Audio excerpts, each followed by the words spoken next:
Greetings, traveler, and welcome to another one of my speed builds.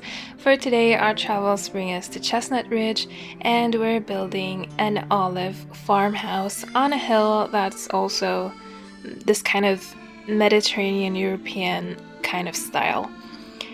And if you're wondering why I immediately started from that point and I didn't show you how I created this shell, it's because the shell is something I already made before and I didn't record the process. It was for my last challenge, which I did quite a long time ago, and it was when I hit 3K subscribers, but you can see now I'm almost at 5K, which is absolutely crazy. So yeah, this was the shell challenge for that, and I thought I'd also give it a try myself because I really thought that the shape of the shell was very unique and interesting, and I just thought that it kind of had this Mediterranean vibe, so it really went well with the idea of this house. And then the main idea of the house, like it being an olive farmhouse, is something I thought about a very long time ago when the horse ranch pack came out. I was brainstorming what ideas I can do with this pack, and then one of them was, of course, a vineyard, just like everyone else. But then I thought to myself that every single builder out there is gonna build a vineyard, so I'm not gonna do that. I'm gonna do something different. And of course I was right, because everyone did build a vineyard. Not saying that there's anything wrong with that, of course, but I wanted to do something different, so I came up with the olive farm vineyard kind of idea. And I know it's not exactly related to the horse ranch pack in any way, shape, or form, but that's basically how I thought of it. So this is actually quite an old build. I built this quite a few months ago. I'm not really sure when, but hold on, I'm just gonna check. Okay, so I started building this towards the end of September, which is absolutely crazy.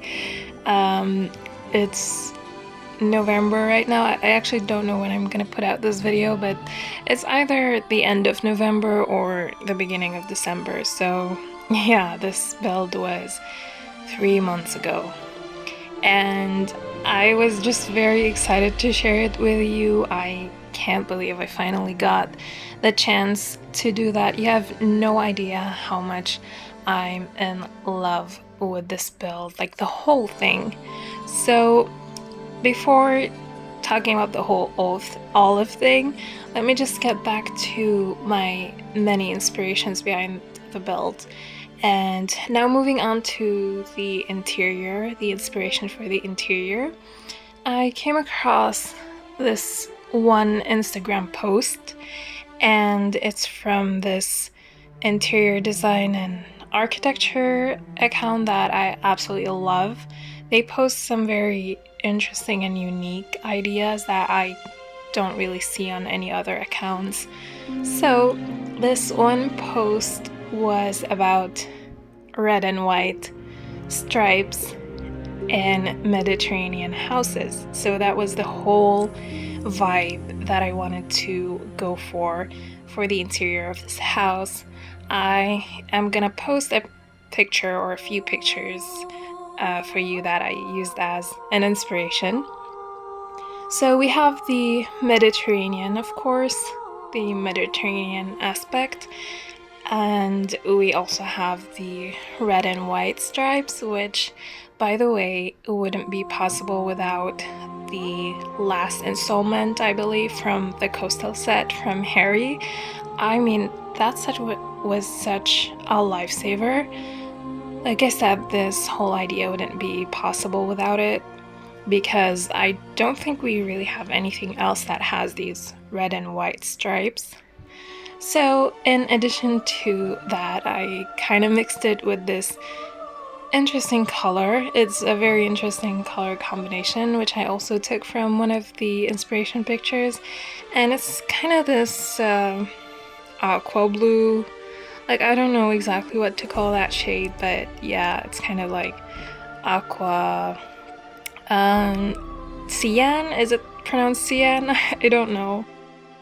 Well, I looked it up and it's actually pronounced cyan, but I do have a relative who is called Cyan, but they pronounce her name Cyan, so yeah, whatever. Anyway, I love the color combinations. I thought they looked so beautiful together.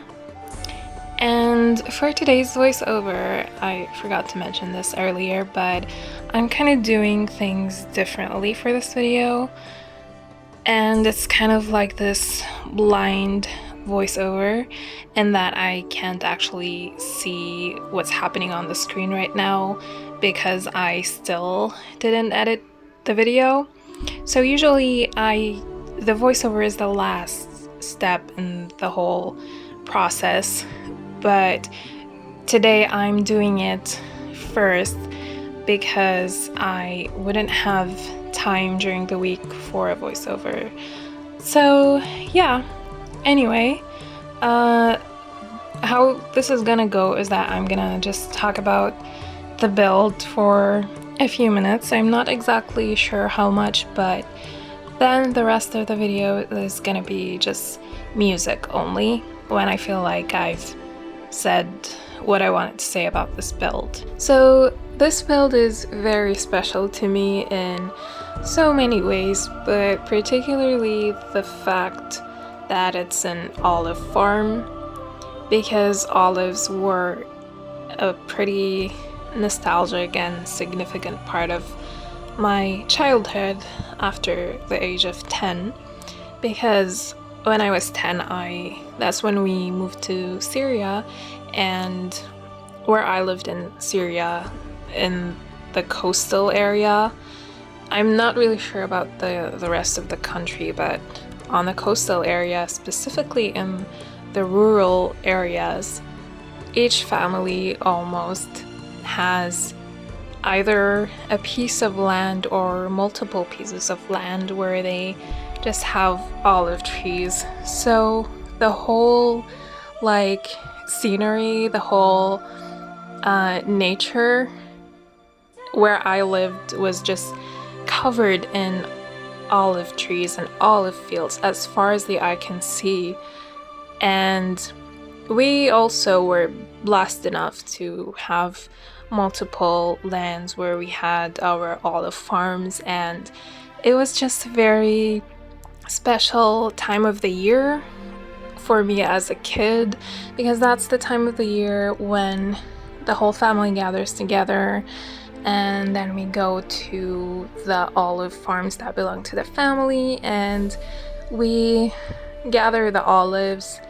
It was such a very tiring and time-consuming process because we did almost everything manually and usually without any help. Some families do get hire workers to help them if they can't do it on their own, but we didn't. The whole family did it together. I have 4 aunts and 4 uncles, including my father. So it was really a family activity that we all did, including the kids also, even the young ones. We weren't really that much of a help, but it was fun. We had a lot of fun. We felt that we were helping and being productive, but at the same time we were having fun. And olive season was always around fall, maybe late fall, early winter, something like that. So the weather wasn't too cold or too rainy. And what I basically did, there was the whole hitting the olive tree with a stick. I mean, if you're finding any of this weird, you can look up like the old ways of collecting olives from trees. So they basically hit the olive tree branches with sticks, making sure not to really harm the branches or the leaves. The olive fruits, I don't know, the olives would fall from the tree, and also some leaves or even some branches would fall down in the process, and then the rest of the people would, typically the women and the children, would pick up the fallen olives. And of course we used to lay this huge piece of fabric, so like the olives would fall on that instead of the ground, and then they would pick up all those olives, put them in buckets, and towards the end of the day we would put them through this thing that kind of separates the olives from the branches, but it's like a manual device, it's not a machine or anything. And once we're done with every single piece of land that we had, we would take our olives to the local olive, I don't know what even they're called in English, like olive juicer. I don't know. The place that would extract the oil from the olives. Because in case you didn't know, olives are very important to the Arabic cuisine and culture, specifically the Levantine one, which is Syria is part of the Levantine area. It's a huge part of our culinary culture. We eat it for breakfast, dinner, sometimes even lunch. So yeah, olive oil is pretty significant to us, and even olives themselves, pickled olives. And yeah, doing this build just reminded me of that whole part of my childhood, and I just really enjoyed it, mainly for the whole family gatherings, not really for the work itself. But it was great, like being with family and being with nature. We would bring some fun food with us and drinks, and it was such a great time. I even built the olive field around this house exactly like we have them in Syria, with those stone fences and everything. It looks exactly like that. But enough about this whole olive thing. Let's talk about the CC used in this build. First of all, we have for the exterior a few sets from Lily's Palace. I noticed that I was missing a few of her recent sets, so I got those. I don't really remember the name of the sets, but the arches that I used in the exterior are from her, and also some of those like really old rural things like the chicken coop and the well. Those are also from her. I think it's one of the folklore sets, the most recent one, I guess. And then of course I used the organic stone walls, and I also used those in the interior. And then there's also the roof pieces. Those roof thingies also came with the same set as the arches from Lily's Palace.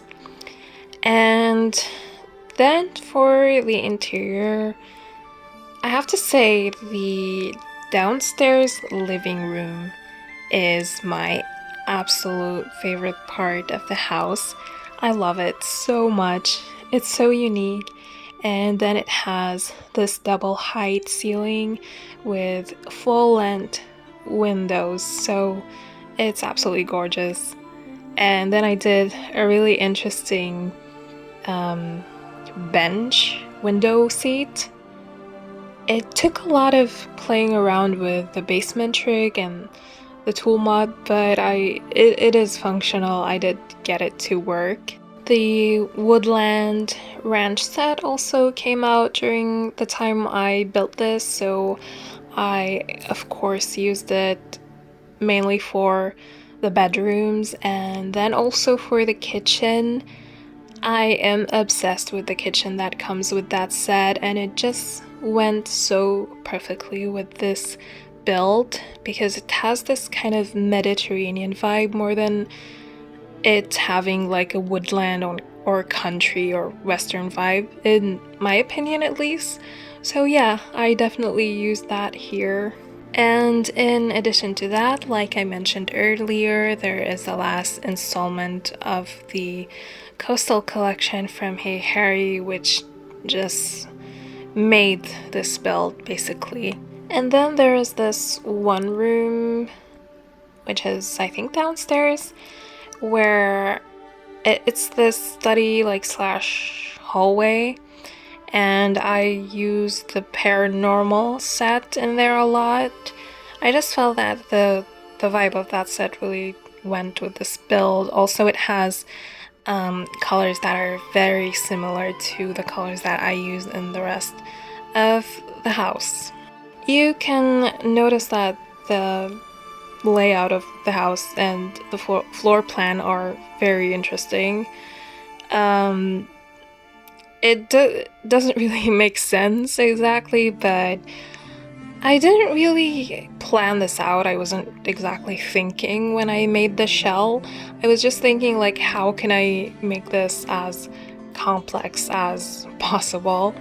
And I'm pretty sure that the people who attempted this shell challenge, which aren't a lot, understandably, were just cursing at me the whole time for torturing them like that.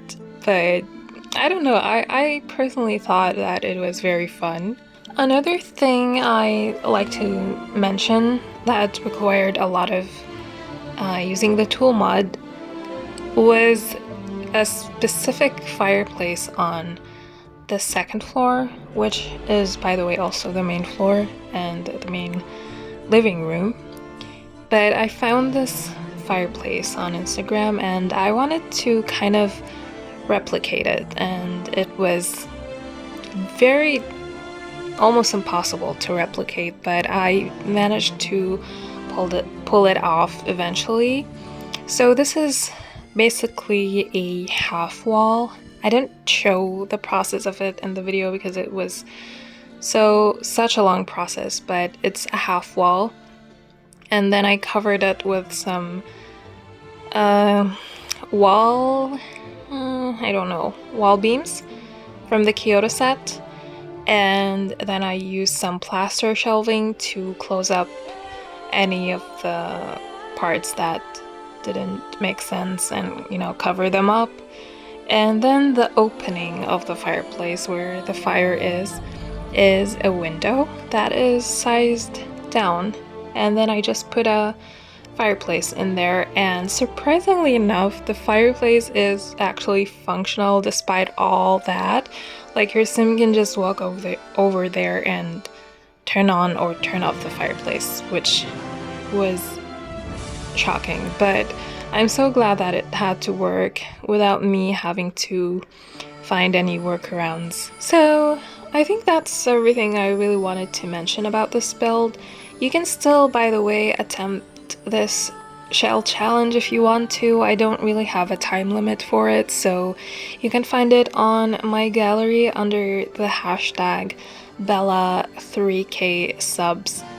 And there is also a cast challenge, which is for 3 sims, 3 bases, for the people who don't want to build out there or don't really enjoy building. And other than that, you'll find all the download details in the description, all the links to CurseForge and Patreon, and that's where you're gonna find the tray files and the CC links. This is also gonna be on my gallery. My ID is the same as my channel name. And I hope you enjoyed this video, and I hope to see you again in my next one. If you can support me either on Patreon or here on YouTube by joining one of my memberships, that would be absolutely great and I would truly appreciate it. So thank you again and see you soon. Bye!